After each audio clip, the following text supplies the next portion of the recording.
한인교회 홍성훈 목사입니다. 오늘 함께 그래서 감사하십시오라고 하는 제목 가지고 말씀 나누기를 원합니다. 그들은 나의 매임에 괴로움을 더하게 할 줄로 생각하여 순수하지 못하게 다툼으로 그리스도를 전파하느니라. 그러면 무엇이냐? 거칠애로 하나 참으로 하나 무슨 방도로 하든지 전파되는 것이 그리스도니 이로써 나는 기뻐하고 또한 기뻐하리라. 미국의 한 사회학자가 만 95세 이상 되시는 노인 50명에게 물었습니다. 그런 일은 없겠지만 다시 살 수 있다면 어떤 삶을 사시겠습니까? 그러자 여러 대답이 있었지만 세 가지 공통점이 있음을 알 수 있었습니다. 먼저 다시 살 수 있다면 모험을 하며 살겠다 했습니다. 삶에서 실패가 두려워 시도도 못한 일이 있는데 지금에 와서는 너무 아쉽다는 것입니다. 둘째가 더 많이 성찰하며 살고 싶다고 하였습니다. 급한 일이 있고 중요한 일이 있고 또 더 중요한 일이 있는데 그걸 간과했다는 것입니다. 그래서 다시 산다면 자신을 성찰하고 살겠다는 것입니다. 그리고 마지막으로 더 많은 감사였습니다.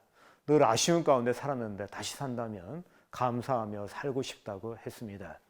얼마 전 우리는 추수감사절을 보냈습니다. 혹 나중에 후회하지 않기 위하여 더 많이 감사하며 사시기 바랍니다. 그러기 위하여 바울의 그래서 감사를 배우시기를 바랍니다. 그 이유는 바울은 전도 중 체포되어 로마에 압송되어 로마 감옥에 갇히게 됩니다. 그러자 젊은 사람도 감옥에 갇히게 되면 병들거나 죽게 되는데 늙은 바울이 감옥에 갇히게 되니 빌립보 성도들이 걱정이 되었던 것입니다.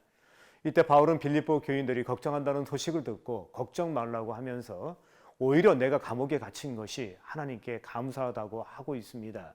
왜겠습니까? 그건 감옥에 갇히게 되므로 시위대 병력과 접촉이 가능했고 그로 인하여 그들에게 전도를 할 수 있었기 때문입니다. 사실 시위대는 로마의 엘리트 군대입니다. 그리고 그들은 프라이드와 자부심이 넘쳐 외래 종교나 사상에 접근하기 어려웠습니다. 그들이 교만하여 벽을 가지고 접근을 차단하였기 때문입니다. 근데 이게 웬일입니까? 바울이 타의에 의하여 감옥에 갇히게 되므로 쉽게 그들과 접촉이 이루어진 것입니다. 그리고 그들 가운데 바울의 전도통에 개종자가 생긴 것입니다. 사실 바울 입장에서는 그의 전도 사역이 막히고 죄인의 몸이 되었습니다. 모든 것을 포기한 순간인데 그때도 하나님은 일하셨던 것입니다. 여러분, 그래서 감사하십시오. 우리가 포기하여 특별하게 한 것이 없어도 하나님은 일하고 계십니다. 조금만 각도를 달리보십시오. 지난 일을 다르게 보십시오. 그때 하나님이 일하심을 보게 될 것입니다. 내가 의도하지 아니한 일, 계획하지 아니한 일을 하나님이 하셨습니다. 감사절을 맞아 교회 부속 건물에 있는 감을 따 감사절 성정 장식에 이용했습니다. 그런데 놀라운 것은 감이 이전보다 유달리 큰 것이었습니다. 작년에도 그 감을 따 장식용으로 썼는데 올해처럼 크게 자라지 않았습니다. 저희 교회 옆에 감나무가 있습니다. 교회 옆에 감나무가 있었지만 거름을 주거나 가지를 쳐주거나 또는 농약을 주지도 못했습니다. 거의 방치 상태라 할 수 있습니다. 그런데도 감이 큼지막하게 열린 것을 보고 얼마나 놀랐는지 모릅니다. 우리는 가꾸지 아니했지만 하나님이 일하신 것입니다. 가꾸신 것입니다.